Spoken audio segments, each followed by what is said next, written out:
kehidupan kami, supaya tidak ada di antara kami di tempat ini yang meremehkan firman Allah. Kami berdoa biar Engkau berbicara Tuhan bagi setiap kami, dan biar semua kehendak, perasaan, keinginan kami tunduk di bawah firman Allah. Kami berdoa semua keangkuhan manusia yang kami patahkan, hancurkan dalam nama Yesus. Semua selubung kegelapan Tuhan angkat dari dalam kehidupan kami. Bahkan Tuhan Yesus, semua kuasa kegelapan yang menghalangi kami untuk bertobat, kami hancurkan kuasanya dalam nama Yesus. Kami percaya saat firman Tuhan disampaikan, kami dikuatkan, kami dibangkitkan, kami dibangun kembali dalam Tuhan, kami dibawa kembali dalam kasih karunia Tuhan. Pemulihan mujizat terjadi dalam kehidupan kami. Kami pulang tidak seperti kami datang, kami pulang dengan mujizat-mujizat yang luar biasa Tuhan kerjakan atas kehidupan kami. Terima kasih Tuhan. Mari pegang kendali atas waktu pemberitaan firman Tuhan ini, biar Engkau saja dipermuliakan di tempat ini. Di dalam nama Yesus, firman Allah yang hidup, kami berdoa sambut kebenaran firman Tuhan. Haleluya. Semua yang siap mendengar firman Tuhan, sama-sama kita katakan amin. Amin. Puji Tuhan. Bapak Ibu dipersilakan duduk kembali. Shalom. Shalom, shalom, shalom. Sekali lagi shalom. Shalom, shalom, shalom. Yesus Kristus. Apa kabar Bapak Ibu semua? Luar biasa. Puji Tuhan. Judul firman Tuhan atau judul khotbah pagi hari ini, dunia bukan rumah kita. Sama-sama bilang kiri kananmu, dunia bukan rumah kita. Dunia bukan rumah kita. Haleluya. Haleluya. Pernahkah kita mengalami kejenuhan, perasaan bosan atau jenuh dalam mengikuti Tuhan? Pernah? Pernah. Ya, kita jadi malas ibadah, malas ke persekutuan doa, malas doa di rumah, lebih senang nonton drama, main game, melakukan banyak kegiatan yang tidak terkait dengan pertumbuhan rohani, apalagi pelayanan. Saat-saat seperti itu bisa dialami. Tahukah kita bahwa waktu kita mengalami hal itu, sebenarnya itu merupakan sebuah isyarat atau sinyal bahwa kita mengalami keadaan stagnan.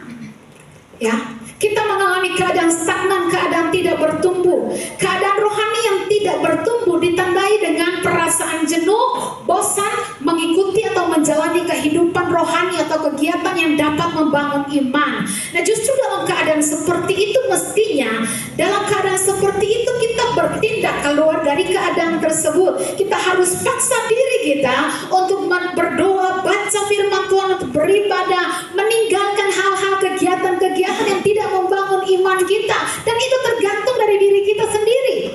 Nah, banyak orang yang menyerah karena kejenuhan yang dia alami. Dia menyerah, dia pikir ya nanti satu hari saya akan giat kembali mencari Tuhan. Sekarang saya mau cari selingan dulu lah. Sekarang saya rehat dulu, atau bahasa kerennya me time. Apa? Me time. Ini waktuku, me time. Jadi dia merasa bahwa kegiatan rohani bukan me time-nya, bukan waktunya. Itu waktu milik Tuhan, milik gereja. Itu menurut dia, dan ini salah. Me time-nya kita mestinya adalah kebersamaan dengan Tuhan. Amin. Ya, banyak orang tidak memiliki kecintaan kepada Tuhan, tidak mengalami pertumbuhan rohani secara benar, sehingga masih mengalami perasaan bosan, jenuh dalam kegiatan-kegiatan rohani. Orang kalau bertumbuh rohaninya dewasa, dia tidak akan mengalami yang namanya kejenuhan, tidak akan lagi. Dan saya membujuk, mengajak, memaksa saudara untuk melakukan apa yang baik bagi diri kita sendiri, dan apa yang menguntungkan bagi saudara sendiri. Ya, coba kalau saudara rajin cari Tuhan, tekun cari Tuhan, kasih tahu saya dapat untung apa dari situ. Kalau jemaat, kalau umat Tuhan, pelayan Tuhan yang rajin, tekun beribadah, tekun untuk berdoa, tekun untuk baca firman Tuhan, kasih tahu saya dapat untung apa? Ya, saya dapat untung apa dari situ? Ya. Kadang-kadang terlihat saya ajak paksa pelayan jemaat Tuhan untuk melakukan apa yang menjadi kehendak Tuhan, karena itu tugas saya. Ya. Kalau saudara lakukan, yang untung bukan saya, saudara sendiri yang untung.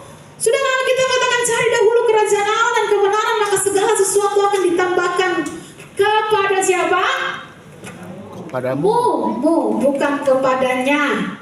Cari dahulu kerajaan Allah dan kebenarannya, maka semua yang dicari oleh bangsa-bangsa yang tidak kenal Allah itu Tuhan tambahkan kepadamu, bukan kepadanya. Jadi kalau saudara lakukan kehendak Tuhan, kalau saudara utamakan pemerintahan Tuhan, kerajaan Allah, kebenaran Allah dalam kehidupan saudara, bukan saya yang dapat untung, saudara sendiri yang dapat untung. Ya, saya tidak ngajari saudara salah.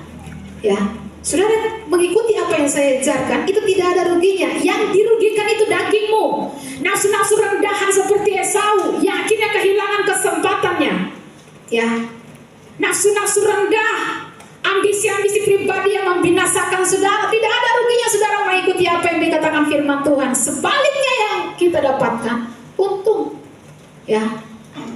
Nah, kita harus sungguh-sungguh menyadari bahwa dunia ini bukan rumah kita, bukan tempat hunian yang abadi buat kita untuk kita tinggal. Jadi kita harus sadar kalau dunia ini, hidup di dunia ini adalah kesempatan bagi kita mempersiapkan diri untuk masuk dalam kehidupan yang sesungguhnya, yaitu kehidupan yang kekal. Itu akan kita jalani setelah kematian. Oleh sebab itu selagi kita masih ada saat ini, kita harus benar-benar berjuang mempersiapkan diri supaya kita bisa dilayakkan untuk masuk kerajaan Allah. Sebab yang berkata hendaklah kamu sempurna seperti Bapa di surga sempurna, itu bukan pendeta, bukan manusia, itu Tuhan Yesus sendiri yang mengatakan. Artinya itu wajib. Hendaklah kamu sempurna sama seperti Bapa di surga sempurna. Ingat, takaran kesempurnaan itu dari Tuhan, bukan dari manusia. Makanya saudara jangan pernah puas dengan keadaan rohanimu saat ini. Engkau harus terus berubah setiap hari, semakin serupa dan segambar dengan Tuhan. Karena kepada orang yang dipercayakan banyak akan dituntut banyak. Kepada yang dipercayakan sedikit akan dituntut sedikit. Apapun itu, termasuk firman Tuhan. Semakin kita tahu banyak, Tuhan akan tuntut banyak. Seberapa banyak kebenaran yang kita mengerti, maka kita harus menghidupi firman Tuhan tersebut. Ketika kita mendengar firman Tuhan lalu kita mengerti, maka kita harus berjuang untuk melakukan firman itu. Sebab orang yang mengerti firman tapi tidak mau berjuang untuk hidup dalam kebenaran, itu sama dengan orang yang menolak kehendak Allah.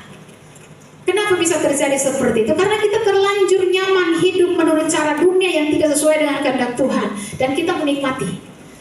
Selama ini kita menikmati cara hidup yang seperti dunia. Karena itu 1 Petrus 2 ayat 11. Kita bangkit berdiri dulu, kita baca sama-sama 1 Petrus 2 ayatnya yang ke-11. 1 Petrus 2 ayat 11. Pada hitungan yang ketiga kita baca 1, 2, dan 3. Saudara-saudaraku yang kekasih, aku menasihati kamu supaya sebagai pendatang dan perantau, kamu menjauhkan diri dari keinginan-keinginan daging yang berjuang melawan jiwa. Amin. Itu firman Tuhan. Bapak Ibu dipersilakan duduk kembali. Saya bacakan terjemahan firman Allah yang hidup. Saudara-saudara yang kukasihi, aku ingin menasihati kamu sebagai orang yang tinggal sementara dan orang asing di dunia ini untuk menjauhkan dirimu dari keinginan hawa nafsu duniawi yang berperang melawan jiwamu. Apa yang harus kita perhatikan sebagai pendatang dan orang asing di dunia ini?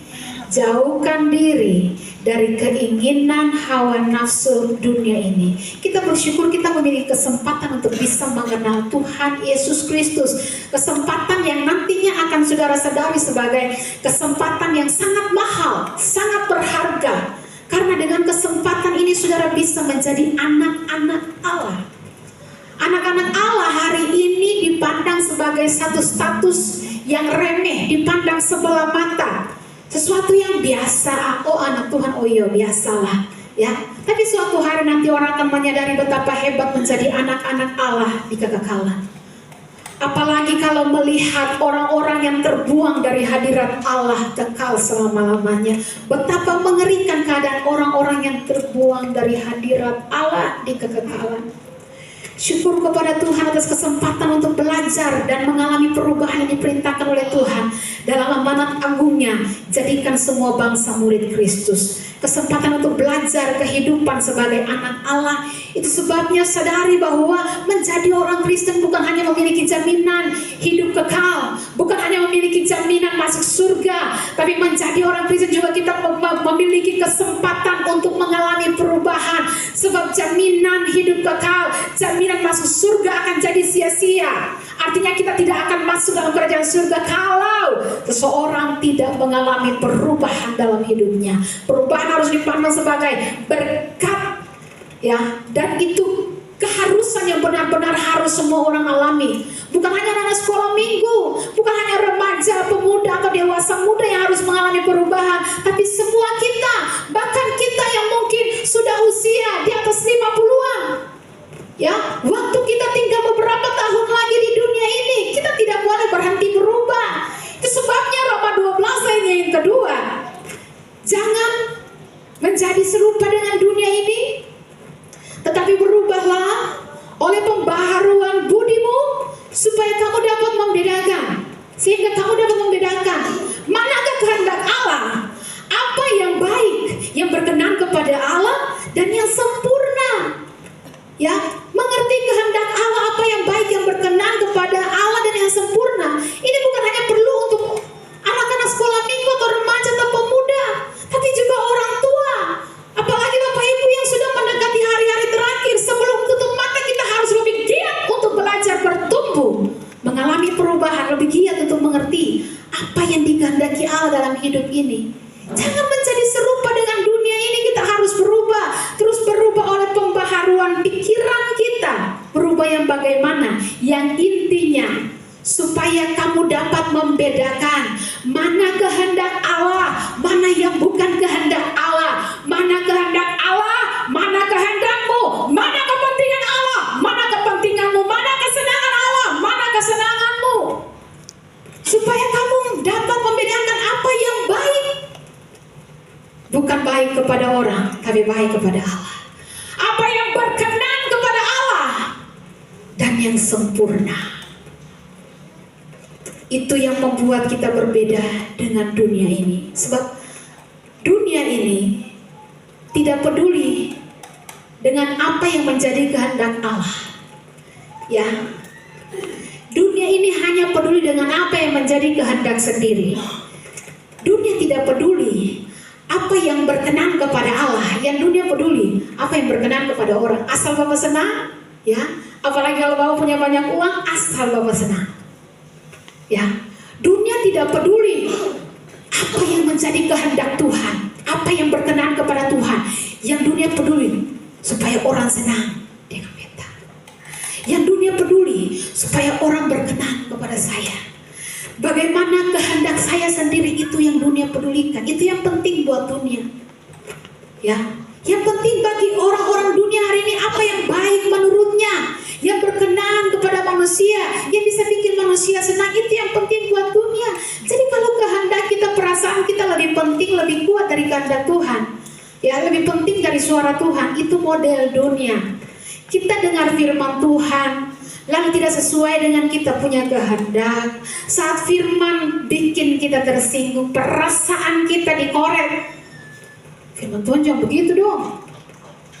Ya, kenapa? Karena saya pun perasaan ini jauh lebih penting.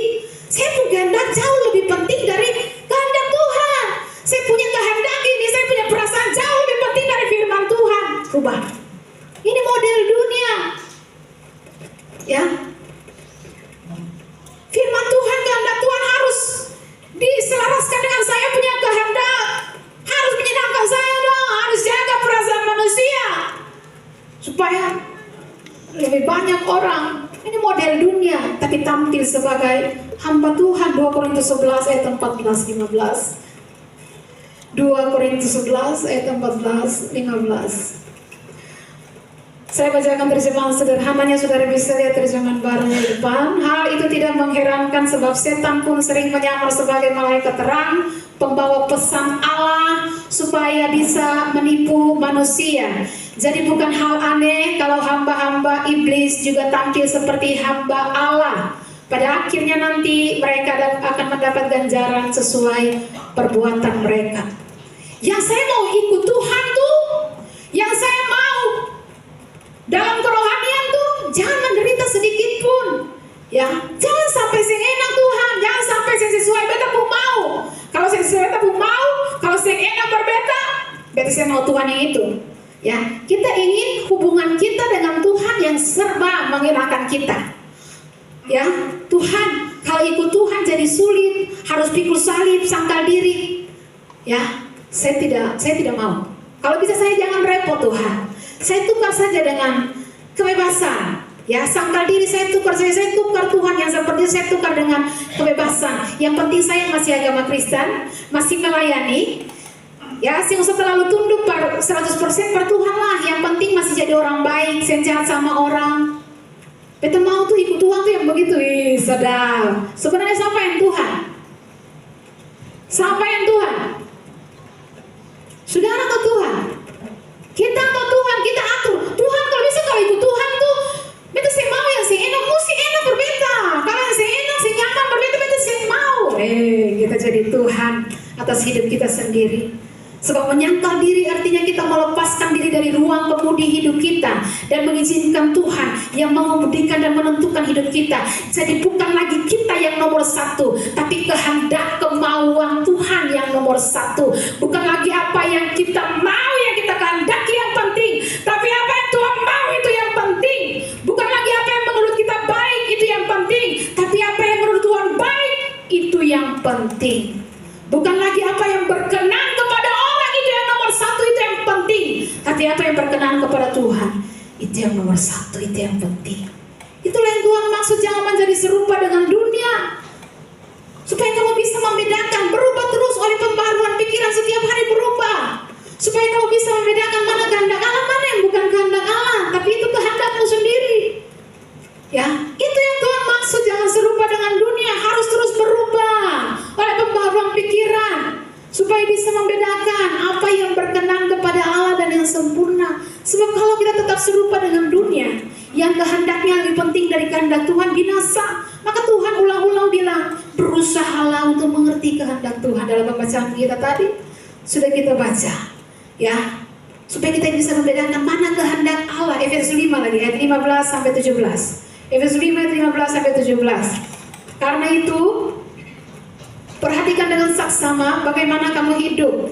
Janganlah seperti orang bebal, tetapi seperti orang arif. Pergunakan waktu yang ada, karena hari-hari ini adalah jahat. Sebab itu jangan kamu bodoh, tetapi usahakanlah supaya kamu mengerti kehendak Tuhan.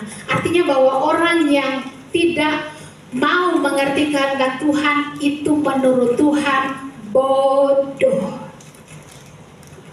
Yang cuma mau, sini mengerti beta perasaan sedikit, ya. Terus yang mengerti beta perasaan, yang hanya mau dipahami kehendaknya, perasaannya, itu orang bodoh. Tidak pernah mau tahu, dan kehendak Tuhan itu yang penting. Yang penting ini beta bukan kehendak saja yang penting. Bodoh, kata Tuhan. Ya.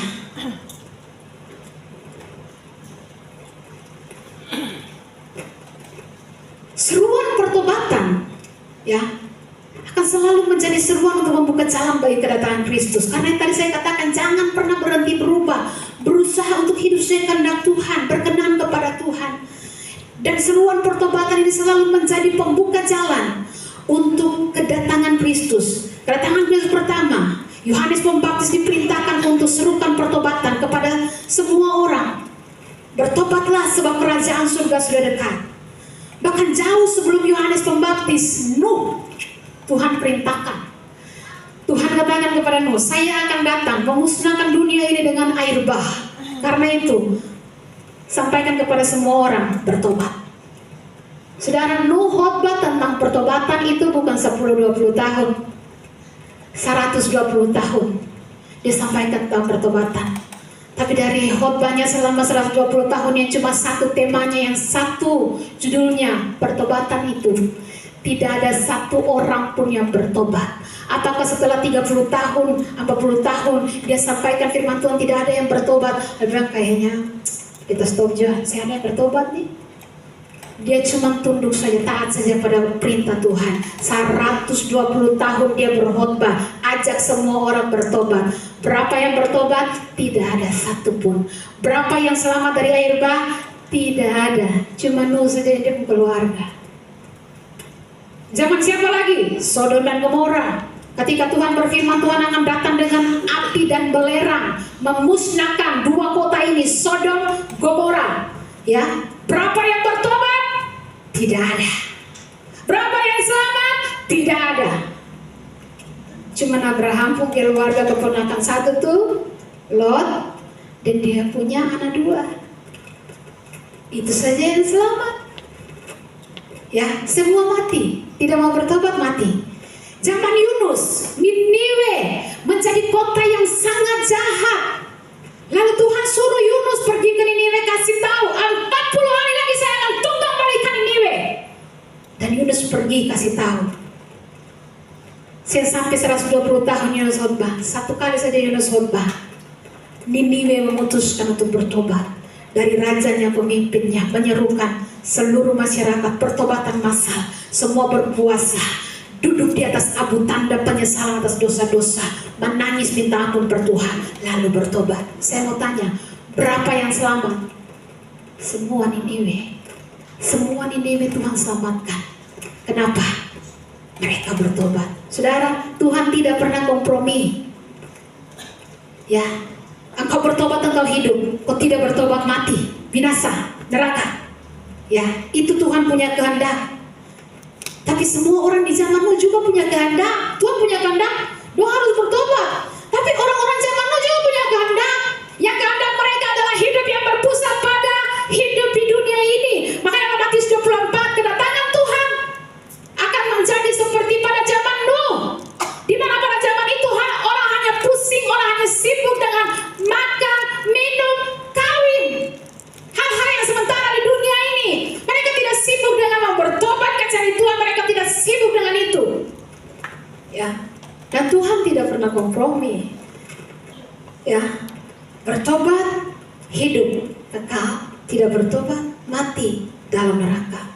Ya, artinya menderita selamanya, sebab tidak ada kematian dalam neraka. Waktu kita mati, kesadaran kekal dimulai dari saat kita mati. Ya, nah, di zaman akhir ini Tuhan mau datang kembali pada kali yang kedua. Hamba-hamba Tuhan diperintahkan serukan semua orang harus bertobat. Ini untuk mempersiapkan jalan bagi Tuhan. Saudara, kalau kita bertobat, selamat. Saudara tidak bertobat, neraka selesai. Tidak ada tawar menawar. Tapi kan Tuhan kan Maha Pengasih kan, Maha Pengampun kan. Jadi biar saya hidup sesuai kehendak saya dulu, untuk menyenangkan hati saya. Nanti kan kalau ada waktu baru saya cari Tuhan lagi. Ambil keputusan hari ini untuk berubah, hidup sesuai kehendak Allah. Tapi kalau engkau tetap hidup sesuai kehendakmu, dengarin baik, Tuhan akan biarkan. Kalau firman Tuhan datang berulang kali, kita abaikan terus, kita masa bodoh terus, Tuhan akan biarkan. Tuhan sudah bilang jangan tipu, kau tetap tipu.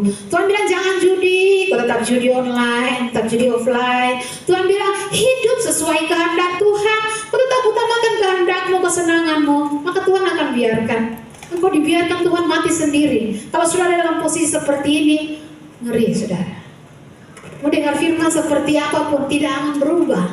Tuhan biarkan. Mau hidup sesuai kehendak sendiri, biarkan.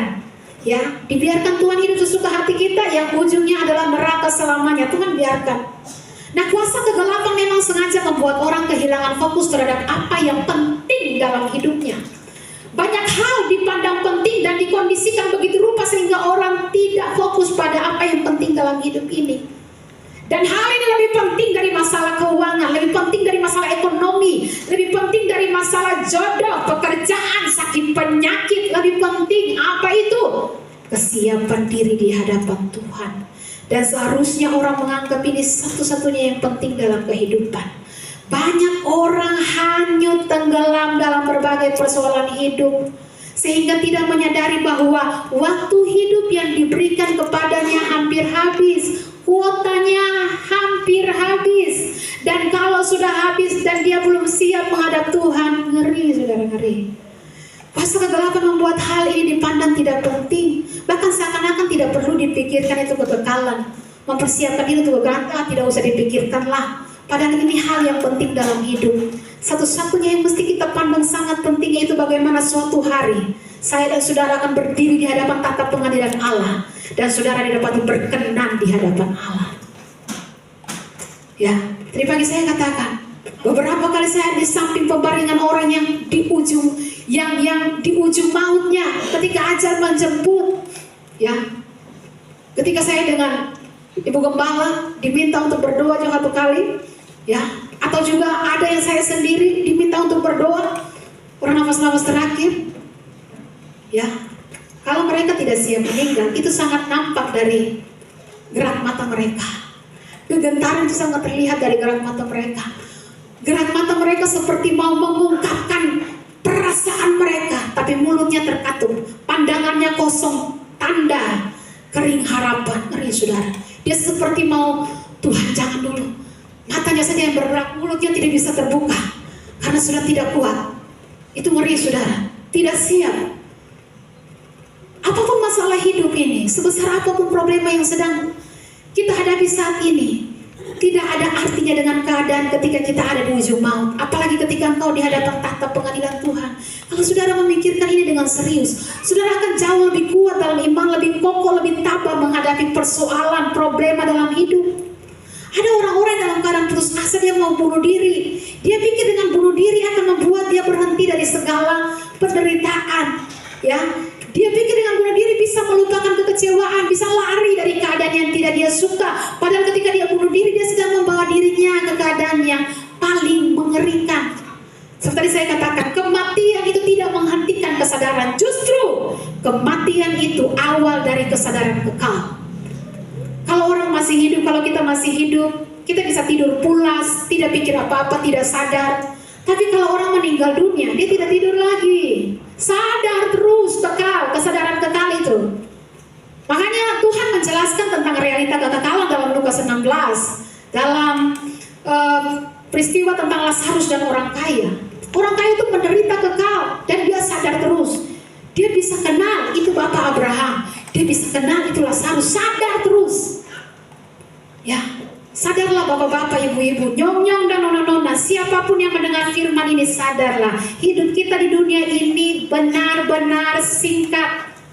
Alkitab bilang 70, kalau kuat 80, kalau bisa lagi 90. Tapi tidak ada artinya jika dibanding dengan kekekalan. Jadi sebesar apapun masalah yang sedang kau hadapi, jangan membuat kita gagal fokus, hanyut dengan berbagai masalah sampai kita tidak mempersiapkan diri menghadapi kekekalan. Jangan diperbudak, dibelenggu dengan masalah. Jangan diperbudak oleh masalah. Jangan diikat oleh masalah-masalah. Ingat, semua masalah akan berakhir pada waktunya. Ingat, sebesar apapun masalah saudara, tidak akan membuat engkau menderita di kekekalan kalau engkau bersikap benar dalam menghadapi masalah itu. Ketika Tuhan membawa kita ke keadaan-keadaan yang sulit, itu tanda Tuhan mengasihi kita. Dia sedang memberi yang terbaik. Jadi masa sulit bukan sebuah kekalahan atau kutuk. Memang bisa jadi masa sulit juga merupakan disiplin dari Tuhan. Tapi di balik semua itu, Allah merancang sesuatu yang sempurna. Sebab Allah tidak bisa mempercayakan negeri yang berlimpah susu dan madu, tanah Kanaan, tanpa anak-anaknya didewasakan. Mereka harus menaruh kepercayaan kepada Allah mereka.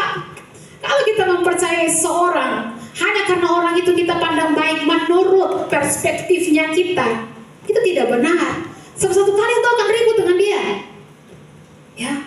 Kalau anak memandang orang tua baik hanya karena orang tua memberi mainan, ajak jalan-jalan, piknik, beli coklat, permen, itu baru orang tua baik. Rusak itu anak. Rusak.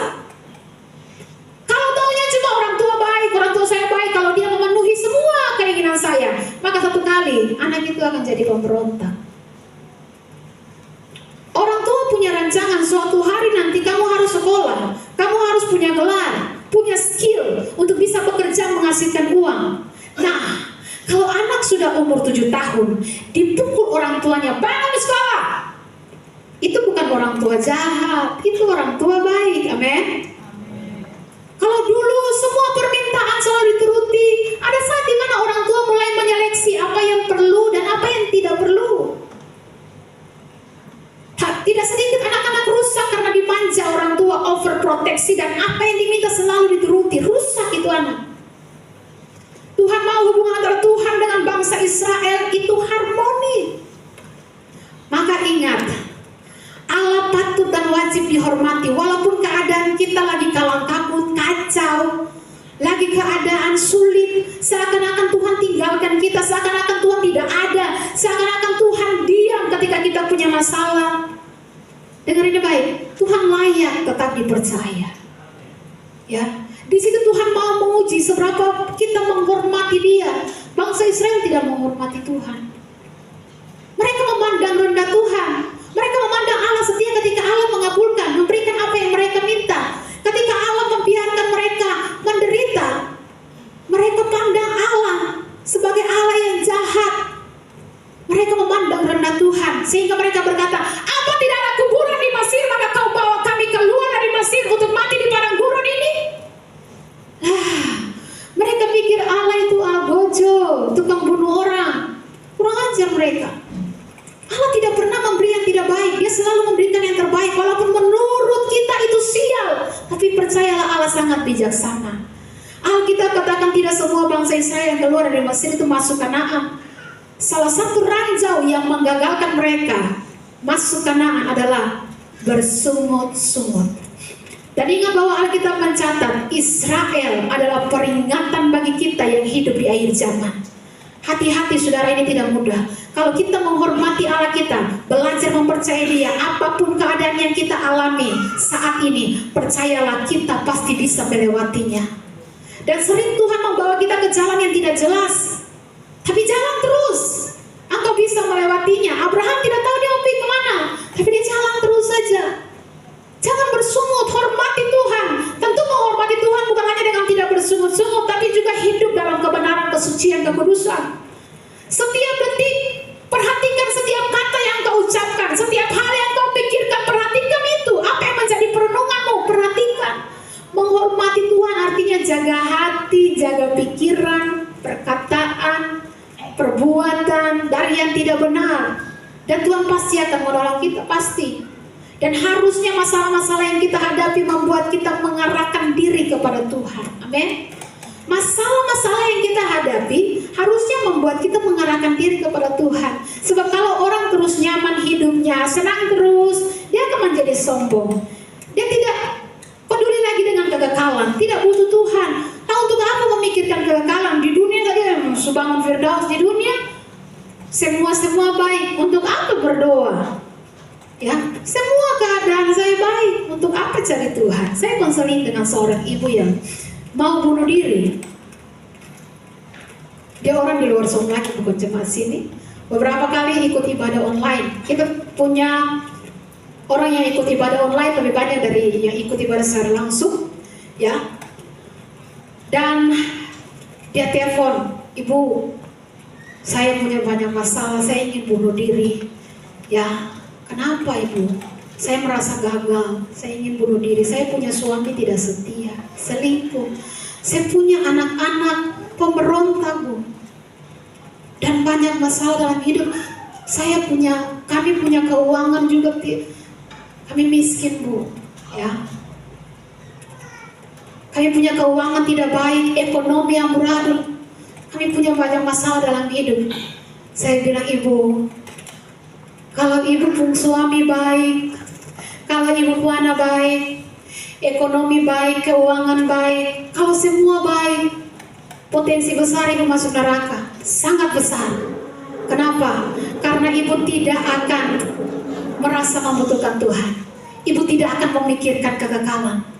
Ya, justru Tuhan mengizinkan ibu punya suami seperti itu, anak-anak mungkin pemberontak, ya. Keadaan ekonomi tidak baik, tidak ada uang dan sebagainya, supaya ibu bergantung kepada Tuhan, supaya ibu melekat kepada Tuhan. Kalau semua baik-baik dalam hidup ini, potensi besar orang masuk neraka. Mau cari Tuhan berapa? Mau pikir surga berapa? Surga sudah di dunia ini, semua baik-baik, gaji lancar, ya, anak-anak dapat prestasi, lalu kemudian suami baik, istri baik, semua baik-baik saja. Ngapain saya pikir kekekalan? Potensi besar masuk neraka. Kemarin di lapas, saya tanya, bapak-bapak nyong-nyong semua di sini, ya, kalau tidak masuk ke sel ini, tidak masuk ke penjara ini, apakah bapak-bapak nyong-nyong mau ibadah, mau dengar firman Tuhan seperti ini tiap minggu? Semua jawab Ibu pendeta, ya, saya ada pasti, saya ada waktu.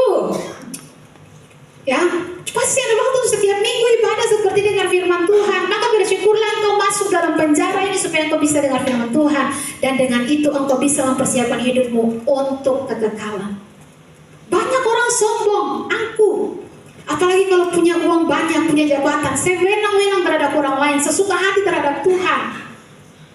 Ya, tapi orang-orang yang sombong ini, waktu roh dan jiwanya terpisah, terlepas dari raganya, alias mati, baru dia sadar dia bukan siapa-siapa. Perubahan demi perubahan dari hari ke hari harus kita terima sebagai berkat, dan itu berkat yang bersifat kekal. Jadi bernilai dari uang, gelar, kedudukan, jabatan, atau apapun yang bersifat fana. Ya, perubahan hidup itu bersifat kekal, berkat abadi, dan Alkitab katakan berkat Tuhan itu selalu baru setiap hari. Jangan kita bilang selalu baru dan tak pernah terlambat. Berkat apa yang baru setiap hari yang kita pahami? Uang, harta, ya, selalu baru setiap hari. Saudara, bagi orang percaya jangan sampai kita memahami bahwa berkat itu berkat jasmani. Kita umat perjanjian baru, pengertian berkat di situ harus kita pahami sebagai berkat abadi. Ya, Wahyu 20 ayat 12. Dan aku melihat orang-orang mati besar dan kecil berdiri di hadapan takhta itu, lalu dibuka semua kitab. Dan dibuka juga sebuah kitab lainnya, itu kitab kehidupan. Dan orang-orang mati dihakimi menurut perbuatan mereka berdasarkan apa yang ada tertulis dalam kitab-kitab itu. Jadi berkat setiap hari yang Tuhan berikan untuk kehidupan, ya. Berkat setiap hari yang selalu baru Tuhan berikan untuk kehidupan. Tapi fokus kita bukan kehidupan jasmani, bukan berkat jasmani yang adalah berkat fana, tapi berkat kekal, berkat abadi, yaitu terhindar dari api kekal. Berkat kekal yang Tuhan berikan setiap hari selalu baru adalah berkat perubahan hidup untuk mengalami kematian manusia lama kita. Sebabnya kita harus mendengar kebenaran-kebenaran seperti ini supaya jiwa kita ini terbimbing kepada kehidupan. Sebab banyak gereja di zaman ini hanya sibuk bicara berkat-berkat jasmani, dan itu membutakan mata jemaat sehingga jemaat tidak melihat kebenaran-kebenaran, tidak melihat berkat jasmani sebagai sesuatu yang fana, yang sementara. Seakan-akan berkat jasmani itu berkat kekal yang harus digenggam kuat sampai kepada kekekalan. Padahal itu berkat sementara, fana, sangat fana. Itu sebabnya firman Tuhan mengatakan dalam Efesus 4 ayat yang ke-22, yaitu bahwa kamu berhubung dengan kehidupan kamu yang dahulu harus menanggalkan manusia lama yang menemui kebinasaannya oleh nafsunya yang menyesatkan. Menanggalkan manusia lama itu berarti mematikan manusia lama.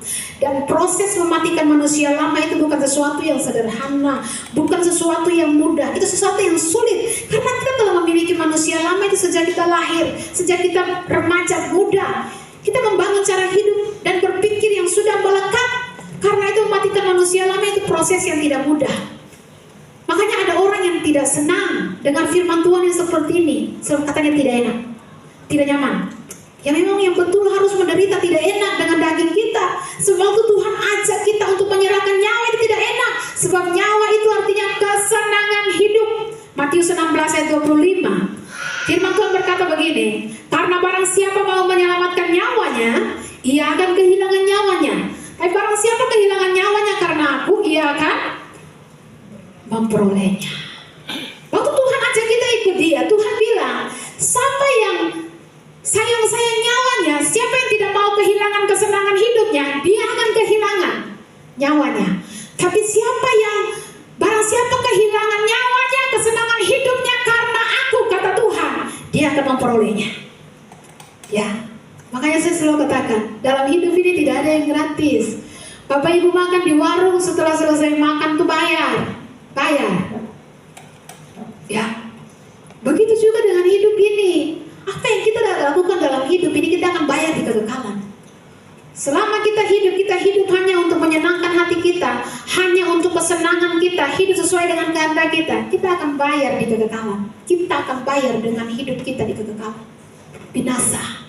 Tapi dalam hidup ini, waktu kita lakukan kehendak Tuhan, waktu kita melakukan segala sesuatu yang menyenangkan hati Tuhan, di kekekalan bukan kita yang bayar, Pak. Tuhan yang bayar kita.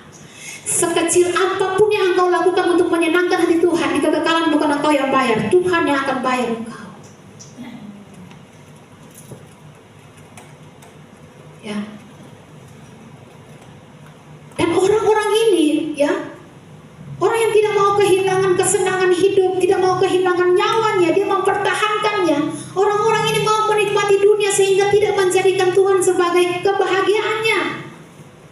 Dan orang yang tidak menjadikan Tuhan kebahagiaannya, dia tidak mendahulukan kerajaan Allah. Dan orang kaya itu sangat berpotensi untuk tidak mau berubah. Jadi bukan tanpa alasan Tuhan Yesus berkata, orang kaya suka masuk surga. Tapi bukan orang kaya di tempat ini. Amin. Haleluya. Bukan karena kekayaannya. Karena kekayaan itu benda mati yang tidak berperasaan. Tapi perasaan dari manusianya yang terikat oleh harta kekayaan. Ayo, saya selalu mengajak kita dengan tulus. Ayo pulang ke surga.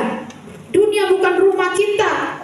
Orang kalau sudah nyaman dengan kekayaan yang dia miliki, nyaman dengan harta benda yang ada padanya, dia bisa membangun keadaan di dunia seperti di Firdaus. Sehingga dia tidak mengingini Firdaus yang lain, dia tidak mengingini surga yang lain. Dia hanya mau surga yang di dunia ini saja. Keluarga bahagia, semua tersedia, apa saja ada. Ya, dia tidak lagi mengingini kekekalan, hidup kekal. Apalagi kalau keadaan hidup yang dimilikinya memang benar-benar membahagiakan hidupnya, dia tidak membutuhkan surga lagi. Ditambah lagi kalau punya kekuatan finansial, gaji lancar, punya jabatan, dia merasa kuat dan akhirnya dia merasa tidak membutuhkan Tuhan. Kekayaan sering membuat orang menjadi angkuh, menjadi sombong. Ini kenyataan yang tidak bisa dibantah. Ya, saya sendiri juga kadang-kadang kehabisan kata-kata untuk berbicara kepada orang-orang yang tidak mau mengerti. Ya, sebab dia pikir dia mengerti, padahal sebenarnya dia tidak mengerti. Ya, siapapun kita, ayo kita melihat kesempatan untuk berubah ini sebagai berkat kekal. Jangan berhenti mengalami proses perubahan. Perhatikan bagaimana Tuhan mengizinkan kita mengalami banyak hal. Dan melalui segala hal itu ternyata ada pembunuhan manusia lama yang Allah lakukan dalam hidup kita.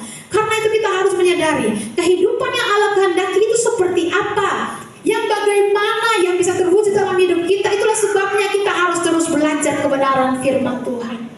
Saya akan terus menyampaikan kebenaran ini karena banyak orang saya tahu masih belum moving, masih belum move on, masih belum bergerak, masih tinggal di tempat, masih duduk nyaman, belum berproses. Dan itulah yang menjadi beban saya kepada umat Tuhan. Ya, kita fokus kepada banyak hal tapi tidak kepada memikirkan hal yang bernilai, yang bersifat kekal. Kita lebih fokus kepada banyak hal, ini gagal fokus. Saudara, perubahan itu bertahap. Maka kita tidak bisa memiliki kedewasaan rohani dalam waktu yang singkat. Kita tidak bisa memiliki kesempurnaan dalam waktu yang singkat. Ya, makanya firman Tuhan mengatakan dalam Matius 6 ayat 20, tetapi kumpulkanlah bagimu harta di surga. Kumpulkan. Itu bukan sebuah proses perubahan sekejap. Kumpul, akumulasi dari satu tahap ke satu tahap ke satu tahap. Kumpul. Ya, jadi pendewasaan rohani tidak terjadi dalam waktu yang singkat. Ada orang-orang yang baru bertobat, ya, mungkin 5 tahun, 10 tahun ikut Tuhan lalu merasa, saya tidak butuh bertobat, saya tidak perlu bertobat, saya sudah bertobat, saya tidak perlu bertobat lagi. Kita merasa kita tidak butuh pertobatan, ya. Tetapi di sini kita katakan kedewasaan rohani tidak terjadi dalam waktu yang singkat. Seumur hidup itu proses pendewasaan rohani. Makanya tadi pagi saya katakan, Tuhan izinkan saya sampai di 1 Agustus 2026, usia saya genap 40 tahun. Dan 1 Agustus 2026 juga tepat 20 tahun saya mengabdi sebagai pendeta di Gereja Betel Indonesia. Ya, dilantik di Surabaya, Gedung Juang Darmo, ya, Raya Darmo, tanggal 1 Agustus 2006 oleh Ketua BPD GBI Surabaya, Bapak Pendeta Sudi Dharma. Ya, tepat 20 tahun saya menjadi seorang pendeta di gereja ini, ya. Tetapi saya tidak pernah berpikir bahwa saya tidak perlu bertobat lagi. Tidak, setiap hari saya selalu melihat apa yang saya harus berubah, terus berubah. Bagaimana kehendak Tuhan, apa yang Tuhan mau saya ubah dari kehidupan saya, terus berproses dalam hidup ini. Ya, banyak orang berpikir bahwa dia akan selalu punya kesempatan untuk itu, sehingga dia menyia-nyiakan kesempatan untuk berubah, kesempatan-kesempatan berharga yang Tuhan berikan. Waktunya dia habiskan untuk menikmati dunia dengan berpikir bahwa dirinya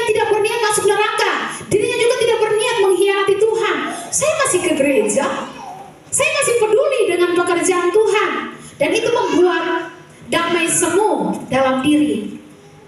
Ya, itu membuat kita ketenangan palsu dalam diri kita. Dia merasa dia tidak menyia-nyiakan kesempatan yang Tuhan berikan. Padahal kesempatan yang Tuhan berikan adalah peristiwa-peristiwa hidup yang kita jalani di mana Tuhan mau menggarap kelemahan-kelemahan dan kekurangan kita. Ya. Orang menganggap hal itu sederhana. Orang tidak menganggap hal itu penting. Dia tidak sadar bahwa mengalami perubahan untuk menjadi sempurna untuk serupa dengan Bapa itu pergumulan paling berat. Ya. Dia tidak menganggap bahwa berubah untuk menjadi serupa dan segambar dengan Tuhan itu pergumulan paling berat. Menurut mereka yang paling berat adalah cari uang, itu lebih berat. Dan kesempatan mencari uang tidak akan ada lagi. Tapi kalau kesempatan cari Tuhan selalu ada. Nah, ini kurang ajar sebenarnya, ya. Padahal kesempatan yang Tuhan berikan itu tidak ternilai harganya. Kesempatan berdoa setiap hari, kesempatan mendengarkan khotbah, kesempatan beribadah dalam persekutuan bersama orang percaya, dan berbagai sarana yang Allah izinkan untuk kita miliki guna mengalami sebuah proses perubahan itu berharga sekali. Di rumah dia lebih suka nonton film, nonton drama 1, 2, 3 jam daripada 1 jam dia duduk baca Alkitab. Dia ganti waktu baca Alkitab, waktu berdoa 1 jam dengan duduk nonton, dengan duduk main game. Dia lebih suka cerita hal-hal yang sebetulnya sia-sia, yang tidak ada hubungannya dengan pertumbuhan rohani daripada mendengarkan firman Tuhan. Dia bisa baca koran, baca berita sedetail-detailnya, tapi malas berdoa. Ini fakta yang tidak bisa dibantah. Kenyataan orang-orang yang tidak menyediakan waktu dengan baik bagi Tuhan. Orang-orang yang tidak memburu Tuhan, yang sama artinya tidak memburu perubahan hidup. Dia berpikir bahwa Tuhan akan selalu gampang ditemui. Tapi kesempatan untuk cari uang ini, kesempatan untuk dapat proyek ini, kesempatan untuk dapat keuntungan ini tidak akan terulang lagi. Ini bodoh. Ini kesalahan banyak orang. Waktu kesenangan untuk menikmati ini, waktu kesenangan dengan pergi ke suatu tempat ini tidak akan terulang lagi. Sedangkan waktu untuk beribadah ini akan selalu terulang. Sehingga dia tidak melakukan apa yang dikatakan Tuhan dalam Injil Matius 6 ayat 33. Cari dahulu kerajaan Allah dan kebenarannya, maka semua itu akan ditambahkan. Ya, saudara, semua kita memiliki godaan, termasuk saya. Ada banyak hal yang bisa kita lakukan dalam hidup ini dan mengesampingkan hal-hal yang berkaitan dengan pertumbuhan iman. Yang seharusnya kita bangun berdoa, kita lebih memilih tidur terus daripada kita bangun berdoa. Itu hal-hal kecil yang membuat kita mengesampingkan hal-hal yang berkaitan dengan pertumbuhan iman kita. Perhatikan dirimu dengan seksama. Apakah engkau sudah menjadi manusia yang berkenan di hadapan Allah? Menjadi seorang yang berkenan itu tidak dalam sehari, tapi lewat proses seumur hidup. Oleh sebab itu, pertama, teguhkan hasrat kita. Saya memilih berkenan kepada Allah lebih dari segalanya di dunia ini. Saya bisa tidak memiliki dunia, tapi saya tidak bisa tidak berkenan di hadapan Allah. Yang bernilai dalam hidup kita adalah menjadi berkenan di hadapan Allah. Jangan seperti orang kaya di Lukas 12. Dia kumpul hartanya, lumbung sepenuh. Dia bilang, saya akan bangun lumbung yang lebih besar untuk kumpul semua harta. Begitu dilihat sudah penuh, dia berkata, hai jiwaku, ada padamu banyak barang, banyak harta. Beristirahatlah, bersenang-senanglah, nikmatilah. Firman Tuhan datang kepadanya, hai orang bodoh, pada malam hari ini juga nyawamu akan diambil daripadamu. Dan semua yang kau kumpulkan itu, apakah artinya? Ini Tuhan bilang bodoh. Karena jiwa ini tidak bisa diisi oleh berkat jasmani. Itu bodoh, itu semu. Jiwa kita hanya bisa diisi oleh Tuhan yang menciptakan jiwa kita sendiri. Jiwa itu hanya bisa diisi oleh Tuhan. Tapi kalau kita paksakan untuk isi dengan barang-barang dunia, bisa, tapi hidup menjadi rusak. Ya, sehingga kita menggantungkan kebahagiaan kita dari uang, harta, kedudukan. Ya, kita tidak lagi bisa menjadikan Tuhan kebahagiaan kita. Dan banyak orang jiwanya sudah terlanjur rusak, sehingga kita mau khotbah model bagaimanapun tidak bisa. Ya, dia tidak akan pernah bisa untuk mengerti. Kita harus memiliki konsep bahwa kita ini warga kerajaan Allah. Kemarin saya bilang di ibadah Yud, kita ini warga kerajaan Allah yang sedang berkemas-kemas untuk pulang. Semua selesai, Tuhan semua datang. Atau semua selesai di dunia, sudah mau meninggalkan dunia ini, berkemas berkemaslah, bersiaplah untuk pulang. Kita warga kerajaan surga yang sedang berkemas-kemas untuk pulang ke surga. Bersyukurlah kita ada di gereja di mana kebenaran diajarkan dan diajak pulang ke tempat yang benar, tidak dibawa ke tempat yang salah. Karena itu, mari siapkan diri kita. Rumah bukan tempat kita, dunia bukan rumah kita. Ya, mari kita berkemas, persiapkan diri kita untuk menghadap Tuhan, mempertanggungjawabkan segala sesuatu yang Tuhan percayakan dalam kehidupan kita. Firman Tuhan saya tibakan di sini. Saya sudah memain musik, sehingga maju ke depan. Penderitaan bisa menjadi belenggu, masa-masa kesulitan bisa menjadi belenggu bagi kita untuk kita gagal fokus. Kita hanya fokus dengan penderitaan, hanya fokus dengan masalah. Tapi hari ini Tuhan mau ingatkan, jangan menjadi orang yang overthinking. Jangan pikirkan semua, pikirkan saja apa yang menjadi bagianmu. Yang di luar kendalimu jangan engkau pikirkan, itu bagiannya Tuhan. Lakukan saja apa yang menjadi bagianmu, taat kepada Tuhan. Yang tidak bisa engkau kendalikan jangan dipikirkan, serahkan kepada Tuhan.